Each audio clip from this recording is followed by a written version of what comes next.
Good day, Noble Hearts family. I am so excited to be here today, and I am really excited about the series that's here right now. And to be a part of this, I really feel honored. Thank you, Shama, for doing this. This is like the awesome channel. And if you're not watching Noble Hearts, I really don't know, because you're really missing out. So on this session, I'm going to cover about 4 questions, right? And the first question is really dear to my heart because I get to talk more about God, more about who God is to me, and to really just personalize Him in my life, right? And the question says that, who is God to you? And for me, God is who He is at the time that I want Him to be at that moment. And for instance, I'll give you some few pointers of what I mean by that.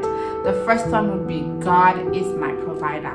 And why do I say that God is my provider? Because I've literally seen God provide for me in my life.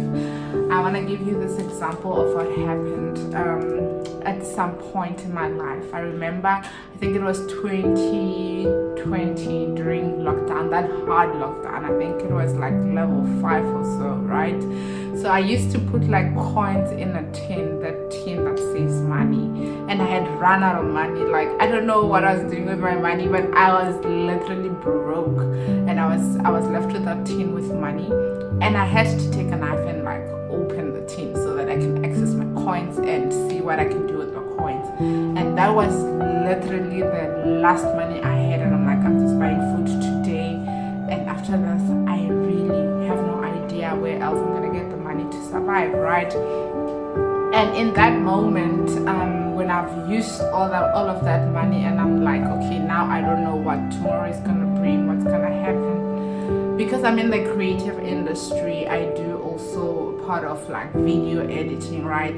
This one pastor called and was like, look, I want you to edit my video for me. I've made payment already because we had worked with him before. So it's like, I've made payment already, so I want you to do a video editing for a service for me. So I was like, okay, cool. Just send through the content, right, so that we can start working on the video. And I waited for the content. It never came. So the next day I called, like, okay, still waiting for the content. When are you gonna send? It's like, no, just wait. I will send the content when it's ready. Still gathering it together and all that. But remember, this guy has already made payment of the work that needs to be done, but he's not sending the content, right? So obviously, I mean, the money's there and I need the money, so I start using the money. And do you know what happened? He never came back to say, this is the content, this is the video that I need you to do. To this day, he never came back for the video, he never came back for the money. And I was just like, what? This can only be God. So for me, God, when I say God is my provider, it's really a personal thing to me. I can give a lot of scenarios where I've seen God provide for me, and honestly, He is a provider to me. And another pointer would be God being my protector. And why do I say that God is my protector? I've seen Him protect me. I always feel safe. Wherever I go, I know that there's people who be like, how do you walk at night? How do you drive at night? How do you do this at night? Or how do you go to that place? Like, for instance, like I said, I'm in the creative industry, in the branding industry. So a lot of my work I also do like in Johannesburg CBD. I'm sure most of you know it. And people will be like, what? How do you even survive there? And honestly speaking, there's never a day where I feel like I'm feeling unsafe because Johannesburg CBD is unsafe. And for me, I believe that it's because I already know, and I've already believed that for my life, that God is my protector, and that's what I experience all the time. People will be like, you cannot walk with your phone in Johannesburg CBD. I do that. You cannot drive at night in Joburg CBD. I do that. And honestly speaking, I cannot even tell you one event where I'm like, I was feeling unsafe or this happened to me or whatever. And I continue to believe that for my life, because I believe that God is my protector. I mean, there's a story about Daniel being in the lion's den. That for me is like top tier, because I mean, some of us are even afraid of chickens. I'm afraid of chickens, I'm afraid of cats. I love dogs though. But like, you can imagine Daniel in the lion's den, but he was not moved by that. I would be shaken, honestly, but he showed how much he trusted God and believed for his life that God is his protector. And that's what happened. The lions did not do anything to him. He even fell asleep, and they still did not do anything to him, because that's what he believed, that God is my protector, and that's what he got, right?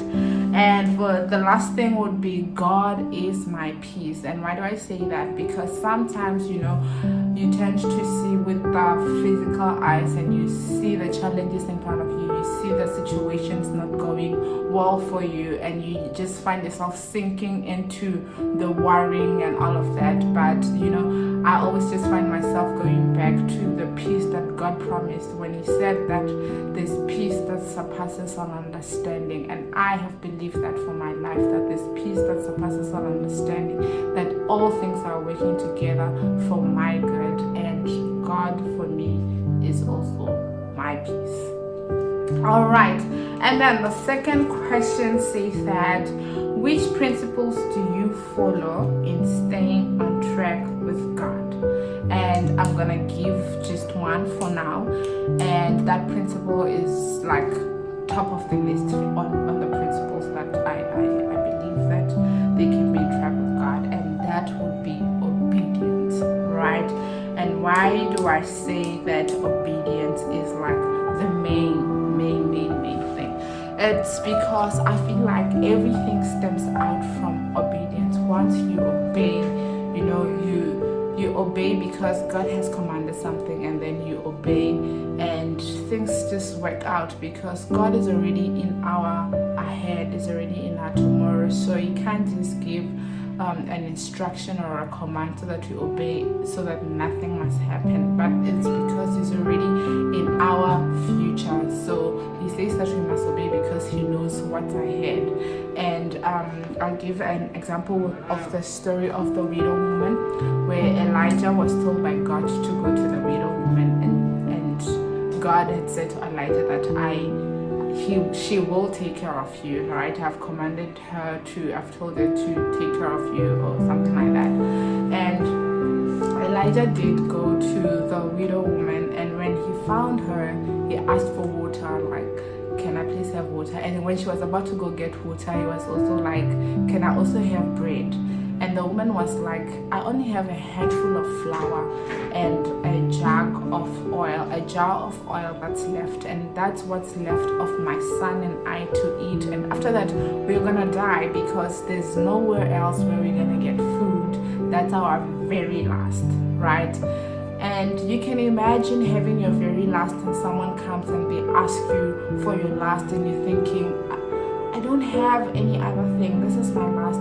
Goes back to the story that I told you earlier on, when I said I only had the last of money in my can. Had someone come and say I must give them that money, or they're asking for the very amount that was in that money, it would have been a very tricky situation of like, but this is my last. But if we stay in obedience, we get to see what God has for us, and the plans that he has for in that obedience. So what happened was, the woman, after telling the whole story, still Elijah was like, go and prepare the food, and after you've prepared the food, serve me first, and after that you and your son can eat. Imagine again, it's like, what is this man saying? But at the end, we see the woman go and prepare the meal, and she serves Elijah, and then her and the son, then they eat. And we see the promise coming to pass, that now God had said that their jar of flour will never run out and their jug of oil will never run out for a very long time. And that's exactly what happened. And we get to see what obedience does in our lives. That was like a very, very powerful story for me. So hence I'm saying that when it comes to obedience, that's like the one thing that keeps me in track with God. And so the following question, and I think it's the last question, it asks of any word of encouragement for this generation. And I'd say standing in faith, trusting the process, knowing that all things are working together for your good. So the mistake that young people make is that when things start working out together, they then forget about God. You know, there's the story of the prodigal son. In the Bible, we see him telling his dad that, look, give me my share and I'll see what to do. And then the dad was like, okay, here's your share. And then he gets the share and then he goes and explores, and now he runs out of the resources that he had. And when he runs out, the country that he was in experienced famine, and now he had to start finding work so that he can survive. And then he got work, and then he started feeding the pigs. And when he was in that moment, it's like his senses came back and was like, but what am I doing? I mean, even the servants at my father's house do not even do this, but here I am feeding pigs. And so he decided that I'm gonna go back home and I'm gonna apologize to my dad, and I'm even willing to be a servant at least at my father's house, because I know that there's abundance. There's no way that I will still be experiencing what I'm experiencing in this country. And he decided to go back, and because our father in this parable, the father represents God, and because God is a father that is forgiving, we see the father of that guy forgiving him, in fact running to him and giving him a hug and kisses, and so excited that his son was back, regardless of what had happened, that he came. I saw that as like a disrespect. I mean, your father is still alive and you're already wanting a share. Are you saying that he might as well die so that you can get a share? But oh well, the dad did not even care about that. All he was concerned about was that my son is back home. And even when he asked to be a servant in the house, the dad did not agree. He still held the position of being the son of the house, and that for me is very powerful. And I think we're very lucky that we have a father, a God that is just that way, a father that's forgiving. So even when we go astray, even if you have found yourself forgetting about God, just know that God is a forgiving God, and he is ready to welcome you at any given time. All you need to do is just go back to the Father. And sometimes we feel like forgetting about God is when you do not pray anymore, when you do not go to church anymore. But in most cases, it's just us meditating on God, on his word, and finding yourself not even thinking about God. Whole week passes by and you have not even thought about God. You only remember when you have to go to church on Sunday. Oh yeah, there's a God, now I have to be praying and all of that. But in forgetting to meditate on God is also part of forgetting God, and that means that you are drawing away from God and kind of saying that, look, I got this, I know what I'm doing. But the mistake or the unfortunate part is that you do not know the tomorrow. You are not already in the tomorrow, so you can't have it all figured out. You are basically disconnecting from the source of life, who is God. And I'd like to encourage everyone that if you feel that you have forgotten about God, just go back to God. God is ready to welcome you back. God loves you so much. There's not a chance that you will find yourself not being welcomed back to God, because he is our Father and he loves us regardless. So yeah, and the last question is, okay, it's not a question, it's just to say, where can you reach me? You can reach me on Instagram at @dlani_, and you can also reach me on Facebook, Daphney William III Livhalani, and the other handles of your Twitter and your TikTok, I forgot, but if you just look up Daphney Livhalani, I'll probably pop up. But it's been such an exciting time to be to do this session, to be a part of this series, and please continue watching Noble Hearts, because the content here is very, very power packed and we get to learn a lot. I myself personally get to learn a lot from other people, and this Shama is great work. Thank you so much. Bye.